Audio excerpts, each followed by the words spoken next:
నమస్తే, నేను ప్రశాంత్. ఎస్ఎస్ఎంబి 29లో సంజీవని బూటి అసలు ప్రత్యేకత ఏంటి? దీనికోసం 2000 కోట్లు ఎందుకు ఖర్చు పెడుతున్నారు? ప్రత్యేకంగా ఒక సెట్ కోసం 50 కోట్లు కూడా ఖర్చు పెట్టాల్సిన అవసరం ఏంటి అనే విషయాలు అయితే తెలుసుకుందాం. దీని గురించి అయితే మాట్లాడేందుకు ప్రస్తుతం మనతో పాటు సీనియర్ జర్నలిస్ట్ దుర్గా వడ్లమణి గారు ఉన్నారు. నమస్తే అండి. నమస్తే అండి. మేడం, ఎస్ఎస్ఎంబి 29 మన మహేష్ బాబు గారి రాజమౌళి గారి కాంబినేషన్లో వస్తున్న ఈ మూవీకి సుమారు 2000 కోట్లు ఖర్చు పెడుతున్నారని చెప్పేసి విన్నాము.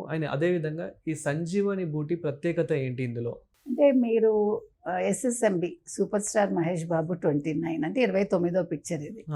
సో చాలా ప్రెస్టీజియస్గా రాజమౌళి గారు తీస్తున్నారు. మీరు అడగచ్చు, చాలా సినిమాలు తీశారు కదా అంటే, ఇంతకుముందు మనకి ఆర్ఆర్ఆర్ తెలుసు, బాహుబలి 1, 2 అన్నీ వచ్చాయి మనకి. సో ఏ చిత్రానికి ఆ చిత్రం ప్రత్యేకంగా ఉంది.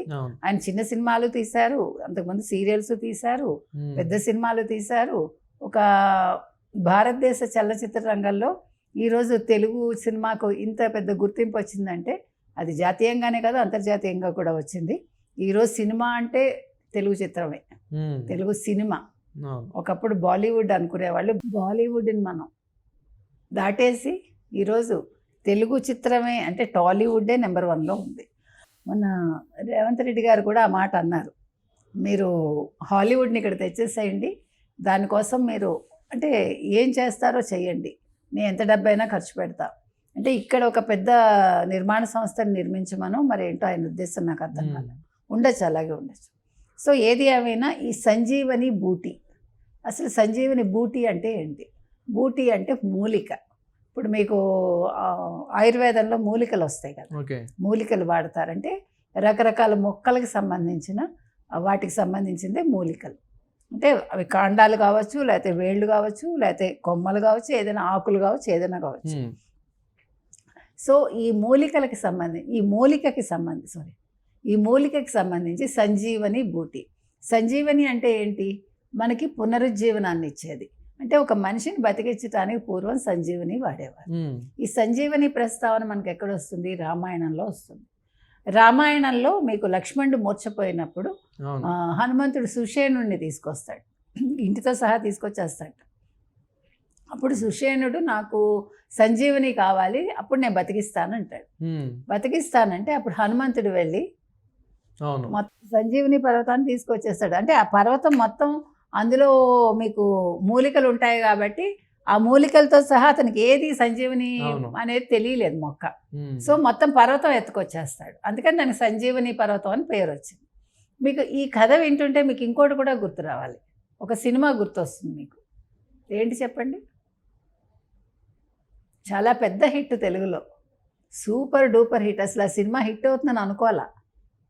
జగదేక వీరుడు అతిలోక సుందరి, మెగాస్టార్ చిరంజీవి అండ్ శ్రీదేవి గారి కాంబినేషన్లో వచ్చిన జగదేక వీరుడు అతిలోక సుందరిలో చిన్న పాపను బతికించడానికి ఇతను వెళ్ళడం, ఎవరు? మెగాస్టార్ చిరంజీవి ఆ మూలిక కోసం వెతుకుతూ హిమాలయాలకు వెళ్ళడం, మానస సరోవరంలో ఆవిడ ఎవరు శ్రీదేవి ఉంగరం పోగొట్టుకోవటం, ఆ తర్వాత ఉంగరం ఈయనకి దొరకడం, ఆ ఉంగరం కోసం ఆవిడ ఈయన దగ్గరికి రావటం, మొత్తం కథ అంతా అలా ఉంటుంది.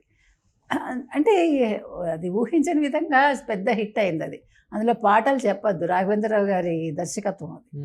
సో అంటే ఈయన ఎవరు? విజయేంద్ర ప్రసాద్ గారు కథలన్నీ కూడా ఆయన పసివాడి ప్రాణం సినిమా తీసుకుని, బజరంగి భాయిజాన్ సినిమా అదే మీకంటే వీళ్ళు బేస్ తీసుకుని దాన్ని మోడిఫై చేసి అక్కడ పాపను పెట్టి ఆ అమ్మాయిని పాకిస్తాన్లో దింపటం కథ.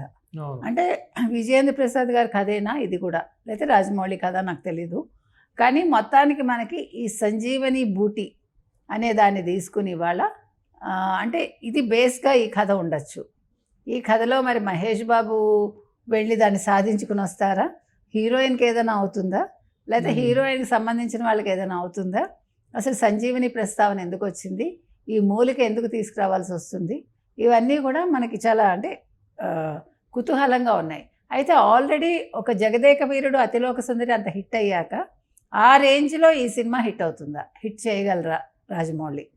ఇప్పుడు హీరోయిన్ కూడా ఇంకా ఫిక్స్ అవ్వలేదు అనుకుంటా, హీరోయిన్ వేటలో ఉన్నట్టున్నారు వాళ్ళు. ఇప్పుడు మీకు శ్రీదేవి రేంజ్కి ఒక హీరోయిన్ కావాలి. ఇప్పుడు మహేష్ బాబు అంటే ఓకే, మహేష్ బాబు అతని జోనర్ వేరు, అతని ఇది వేరు. As a hero Mahesh Babu okay, కానీ హీరోయిన్ ఎవరు? సో అది కూడా ఇప్పుడు హీరోయిన్ మంచిగా దొరకాలి. ఈ కథ అంటే ఆయన తీసే విధానంలో ఉంటుంది. ఇప్పుడు రాజమౌళి టెక్నిక్ వేరు కాబట్టి ఆయన తీసే విధానంలో ఆ కథ చాలా అద్భుతంగా పండుతుంది కాబట్టి ఖచ్చితంగా ఈ సినిమా హిట్ కావచ్చు. కాబట్టి ఇవాళ చెప్పొచ్చేది ఏంటంటే ఈ సంజీవని బూటీ అనేది చాలా ఇంట్రెస్టింగ్గా ఉంది. అందరికీ బూటీ అంటే అర్థం కావట్లేదు, సంజీవని మూలిక అంతే, ఓకే, అంతకంటే ఏం లేదు. కాబట్టి దీన్ని బేస్ చేసుకుని నేను ఎలా కథ నడుపుతారు అనేది చూడాలి.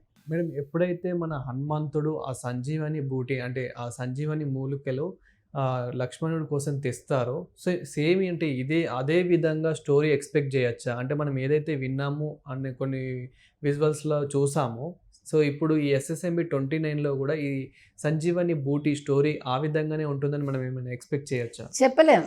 మీరు అడిగిన ప్రశ్న బాగుంది, కానీ అంటే హనుమంతుడు కూడా ఇందులో వస్తాడా? అసలు ఫస్ట్ మీకు సంజీవని వాడింది ఎవరో తెలుసా? మీరు పురాణాల్లోకి వెళ్తే మొట్టమొదటి శుక్రాచార్యులు వాడతారు. ఓకే, శుక్రాచార్యుల వారు రాక్షసుల్ని బతికిస్తాడు. ఆయన సంజీవుని బేస్ చేసుకుని చాలా మందిని బతికిస్తాడు. అంటే మనకి ఏమవుతుందంటే మనం ఇప్పుడున్నది ఈ కాలంలో మనకి కొన్ని కనుమరుగైపోయి మనకు తెలియదు, మనకు ఆ మొక్క ఎలా ఉంటుందో కూడా తెలియదు. మన సంజీవని అంటే ఇదే అని అనుకుంటాం. మనం మానస సరోవరంలో దొరుకుతుంది, ఆ మొక్క ఎలా ఉంటుందో ఎవరికీ తెలియదు. కాబట్టి అంటే మనకి ప్రస్తావన పురాణాల్లోనే ఉంది కాబట్టి ఆల్రెడీ దాని మీద మనకి రామాయణంలో ఒక కథ వచ్చింది, శుక్రాచార్యుల వారిది ఒక కథ ఉంది మనకి. కాబట్టి ఇప్పుడు దీన్ని ఏ రకంగా ఈయన డీల్ చేస్తారు, పౌరాణికం ఏమైనా బేస్ చేసుకుంటారా, అంటే హనుమంతుడిని ఏమైనా తీసుకొస్తారా, అంటే దీన్ని ఒక సోషియో ఫ్యాంటసీ లాగా ఈ సినిమాని ఏమైనా ఆయన చేస్తారా అనేది మనం చూడాలి. ఎందుకంటే మనకు రాజమౌళి గారు అంటే ఏ చిన్న క్లిప్ కూడా బయటకు వదలరు, అసలు సస్పెన్స్ లాగా ఉంచుతారు కాబట్టి. సో మీరు అన్నట్లు చూడాలి. Thank you madam. Thank you.